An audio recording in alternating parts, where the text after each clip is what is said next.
Hey relatives, still in the Northwest, get ready to give you guys all an update.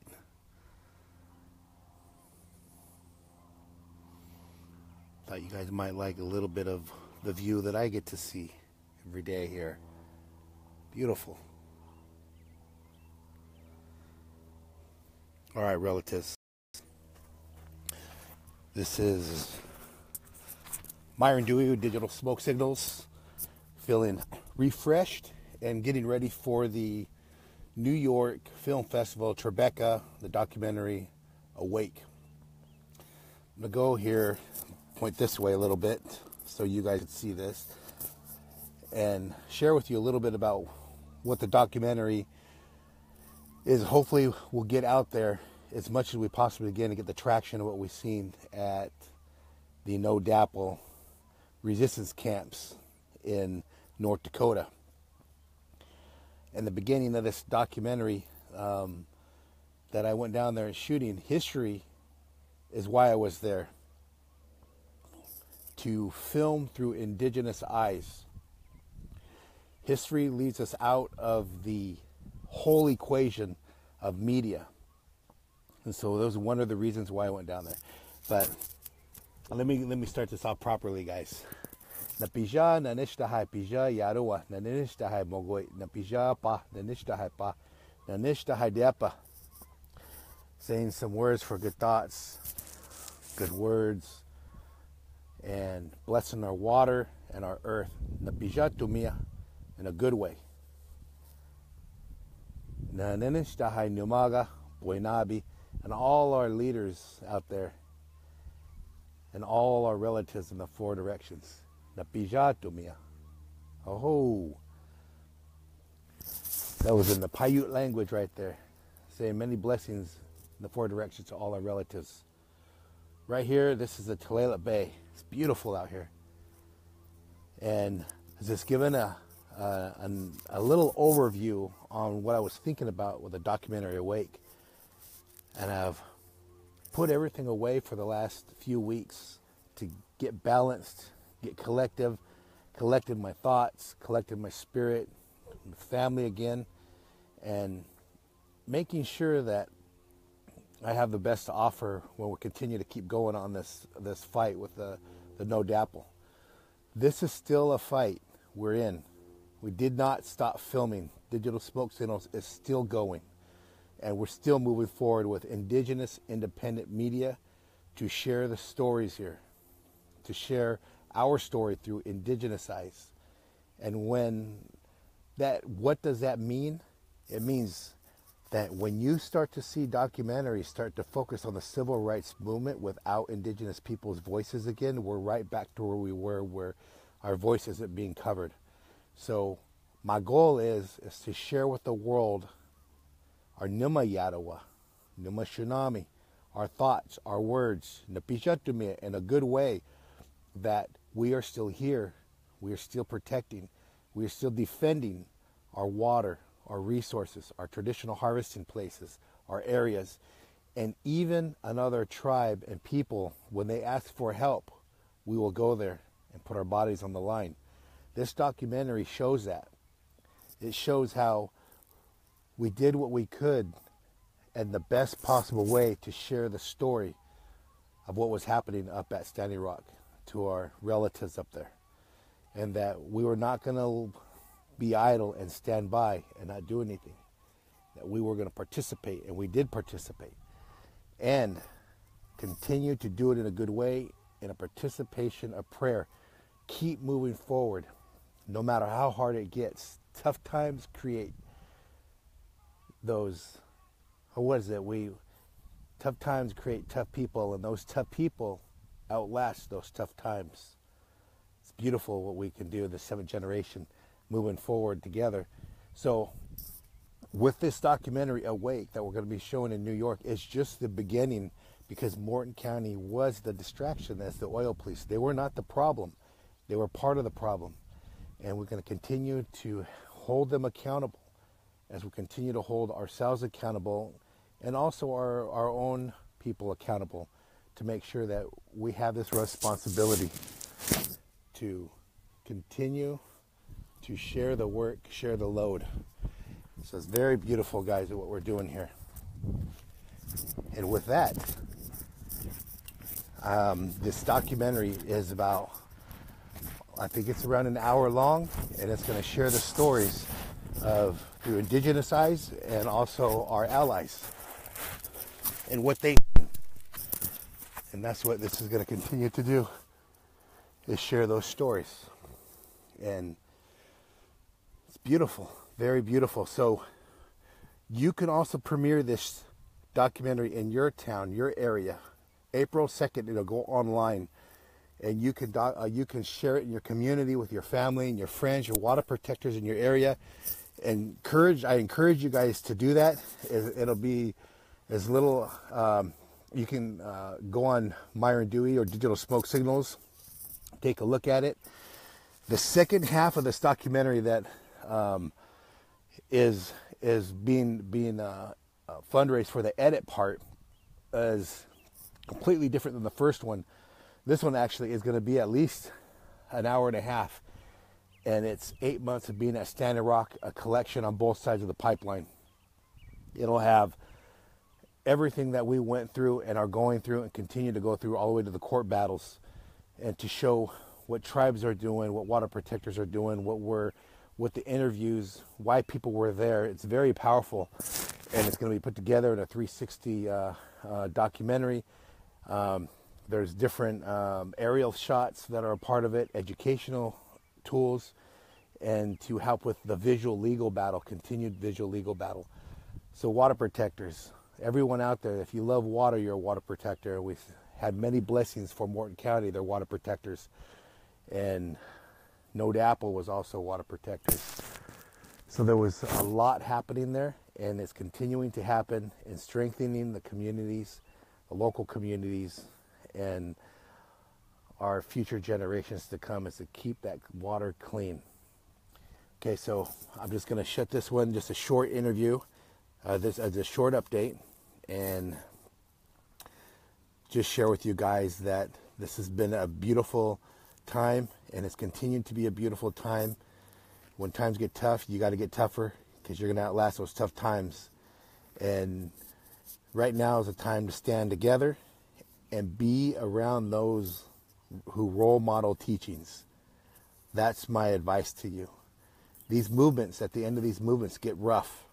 So be around those people who have good teachings and have that good energy and that you talk to. And you'll see who that is. And then stay away from the ones that are toxic, that have that toxicity in them, that misery loves company. So many blessings, many protections around you guys.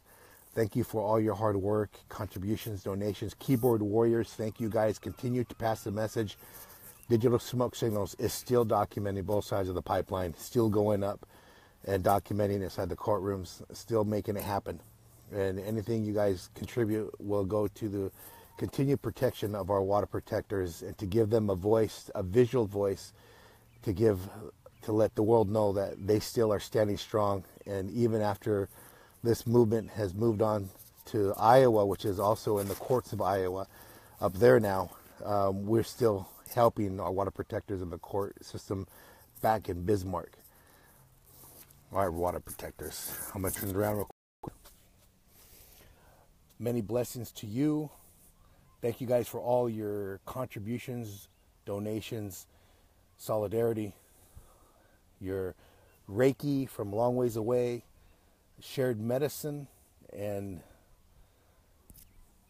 everything that you guys have done in messages, sending texts, live feeding, all my water protectors out there that have been on the front lines, that are still continuing to be on the front lines, that are up there in these camps. We visited Iowa, so I got to tell you that Iowa is a good camp that we went to. There was a good vibe there and good leadership, and it's a good place if you guys want to continue to support in. Would be Iowa, would be my guess, is right there.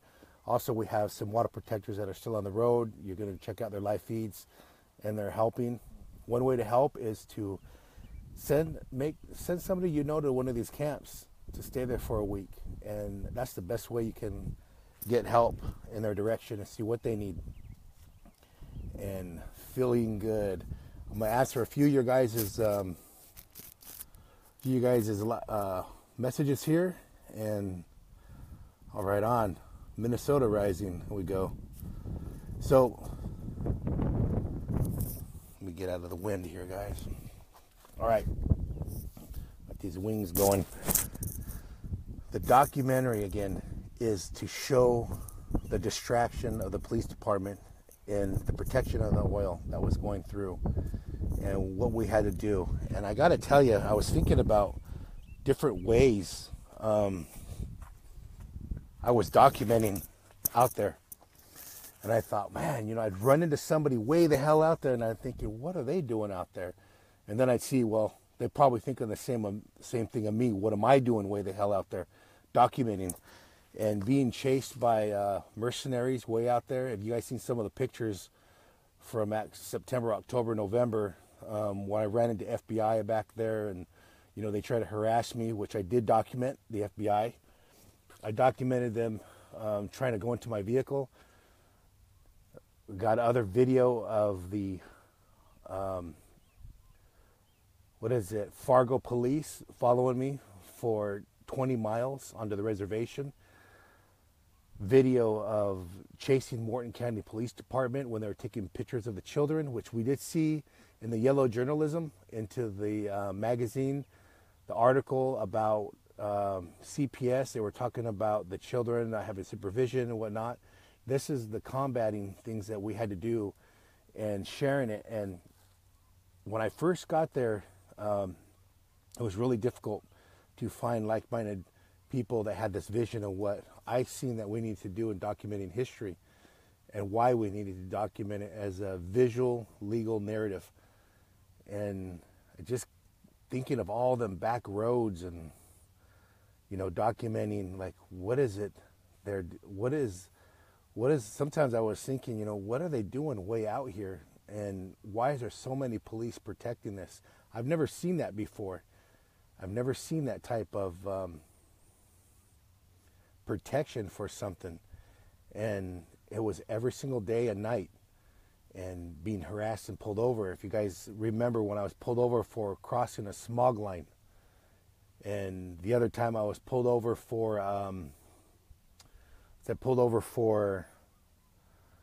my plates were expired, and they were not expired. So all these crazy things that at that beginning time was harassed. And then, October 8th, when Jonathan Officer Mall stole my drone, and it continued to go. And then later on, when we were harassed by the vigilantes there with the snowmobiles, and we got in the high-speed chase, and they were behind us with the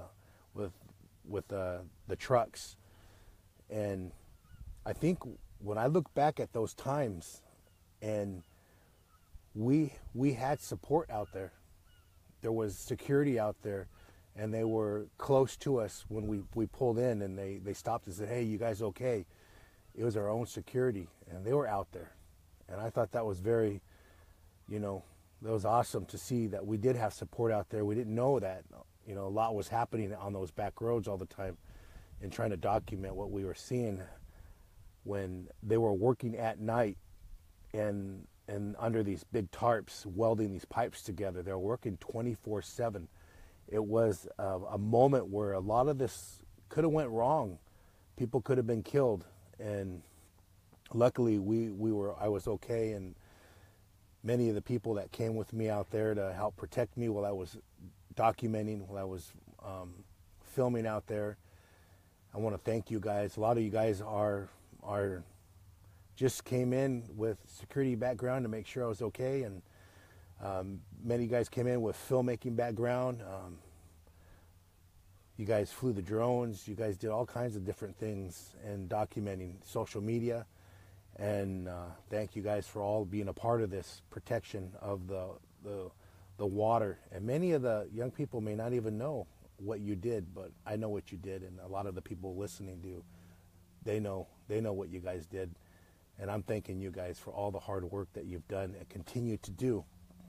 pay attention to the leaders that are in support of the water protectors. Support those leaders and continue to support those leaders. You still got the many things going on, and there's still so much support.